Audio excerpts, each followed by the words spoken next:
Welcome back, everybody. I got set up. It's negative 15 degrees out, so I didn't do any filming on the way into this lake. I walked in here about a half mile. I cut a big sight fishing hole here. We're gonna be sight fishing for brookies and rainbows today. I'm gonna be using my JT Rogue 32-inch, and I'm gonna be using like clam katana noodle 30-inch, one with tungsten. Probably a spoon on the other. So what I did is like I said, I cut this hole out with the auger.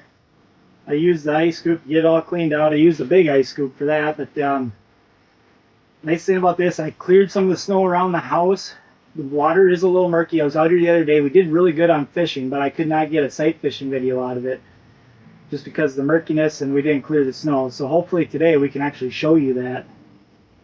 And yeah, I had a little trouble getting the heater going this morning. Like I said, it's very cold outside. But let's get the camera gear set up and let's get down, see what we can catch. I can't see yet, but let's get to it. I'll go towards the bottom here and I'll jig down there, and I see one hopefully just bring it up to the right below the ice so you can see me. So you actually get to see the fish actually take the lure.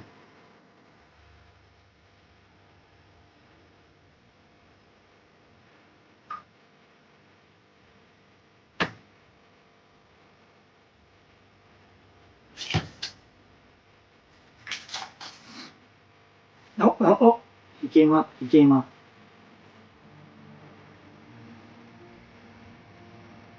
Oh boy, that was a big one. That was a big one. Got it. Oh, that's a nice one. Nice brookie. Oh, yes. Yes. Thought he was bigger than that, but no, that's a nice fish. Oh, nice brook trout. Swallowed that. Just eggs everywhere. Look at all those eggs just fall out. Squirm down the water, chum them in. They don't successfully spawn in here, so I think I'm going to keep that one for the cast iron tonight. Alright, keep fishing. Oh, shoot. There. Oh, just had one. Swallowing it up. Got him. Oh, Jesus. He almost came out of the ice by himself. So cool. Oh, got him. Oh, Jesus. Just the little guys. Just two small ones. See if we can give another one to do that. Freaking awesome. Boy, I can't see down there now. Oh, little guys. He felt the little niche. There we go, I got him.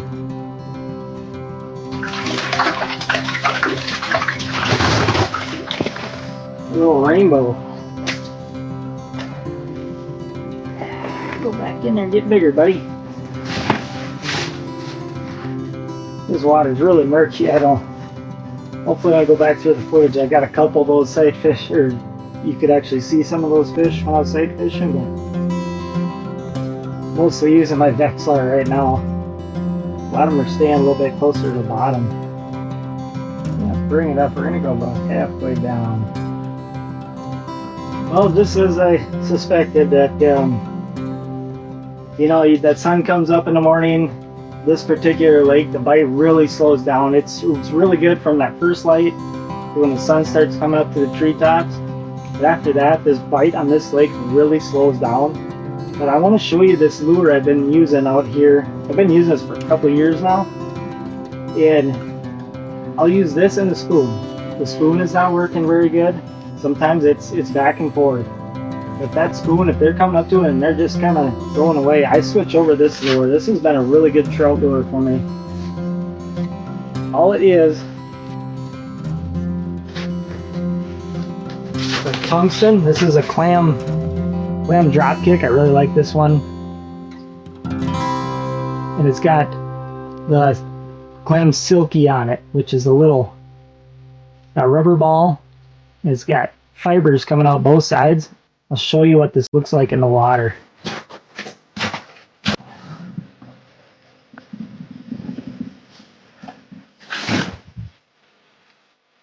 See how that thing pulsates?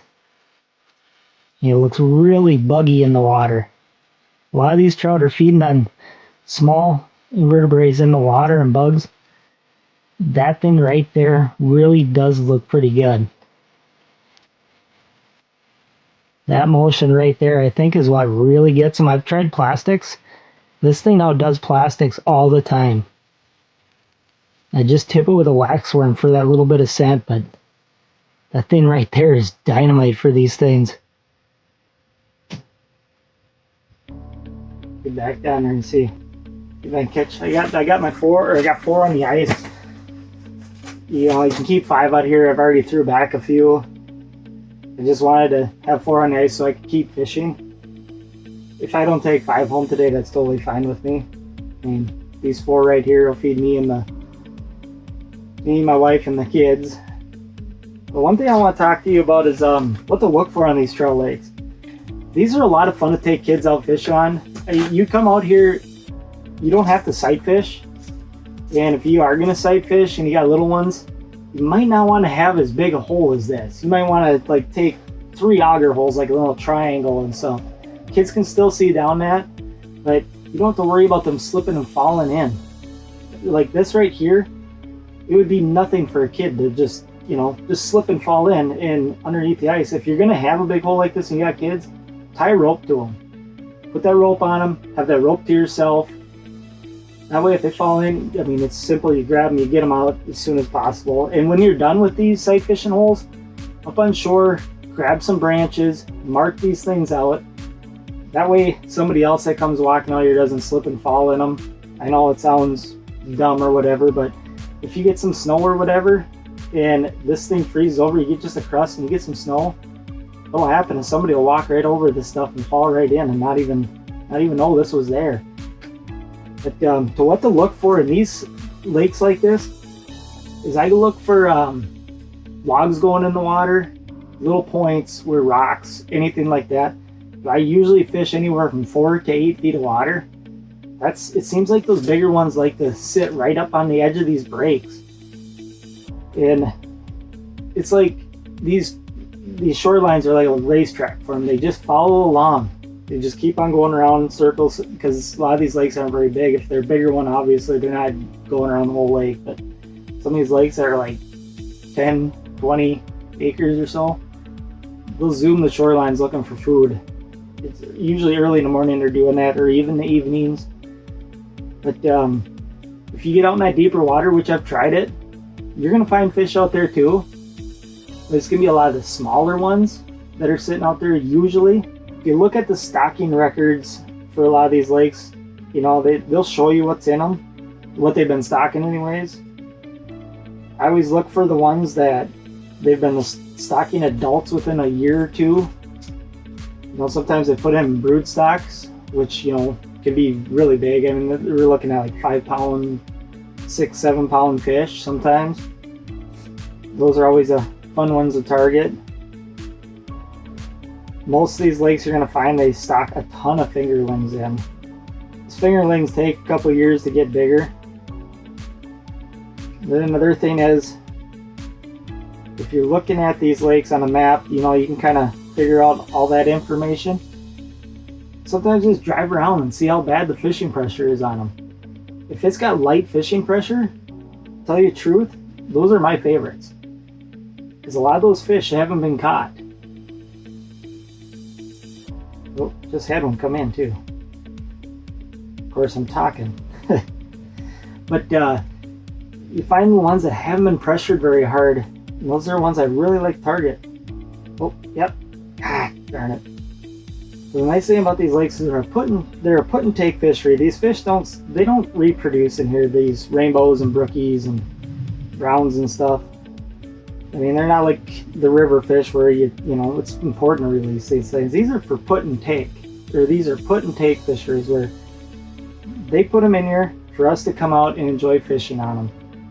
And taking them out of here is not gonna hurt anything because they keep stocking it. They bring them in every year.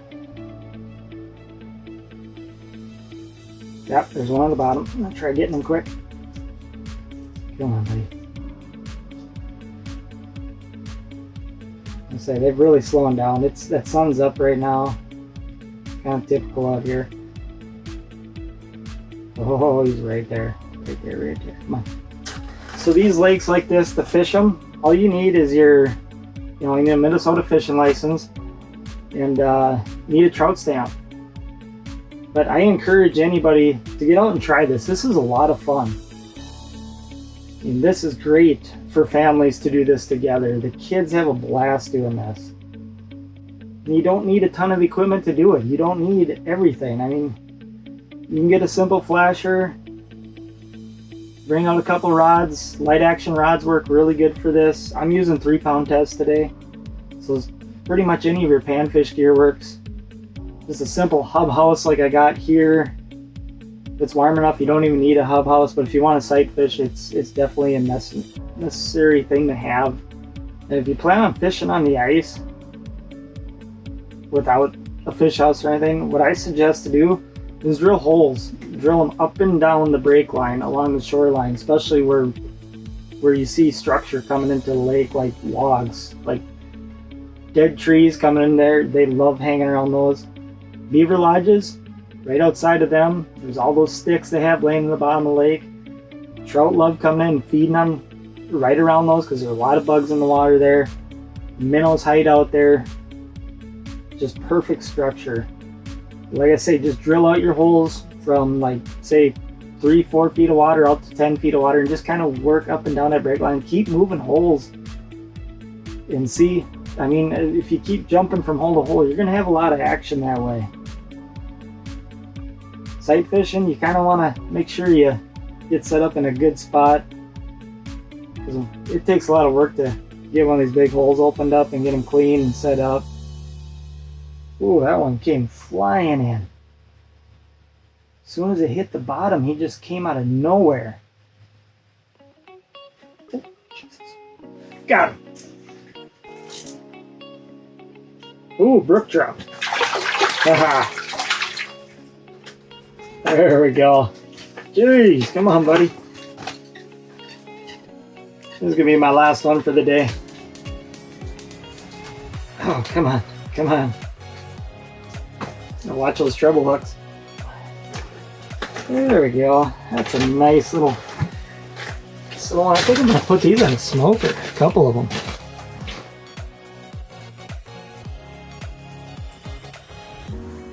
Pretty fish. So female. Well, just come out of here. I haven't been out of the fish house since I set up this morning. I see there's one more house out here. It's kind of interesting. I was the only one in the parking lot, but we're gonna wrap this up. I got my 5 fish in here.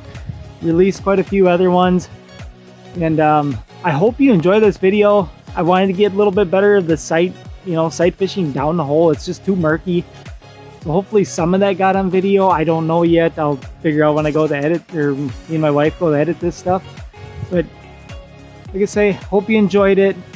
Hope you follow along. We got a lot more coming at you. And get out and do this. This is just something so much fun to actually try this out. For first timers, they really get addicted to this. And you never know. You might catch 20-incher. You might catch a 30-incher. But just getting out and doing it is the best thing possible. And yeah, like I said, I gotta get this thing wrapped up. It is brutal cold out this morning. It was -15 when I got here, and I don't think it's warmed up yet. And I got a heck of a hike back out of this lake. So, like I say, thanks for watching, and keep watching. Hey guys, thanks for watching. Say, we're gonna keep more videos coming your way, and who knows what's gonna be on them. So if you liked what you just seen, wanna see more, then join us along on all of our adventures by hitting that subscribe button. And don't forget, get out there and break the chain of routine.